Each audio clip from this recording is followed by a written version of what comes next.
Family Day is all about getting the kids and the families to experience the water sports around the Sail Melbourne event.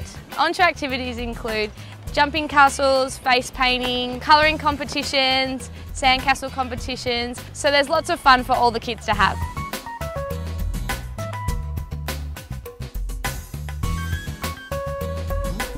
I am the Discover Sailing Manager for Yachting Victoria.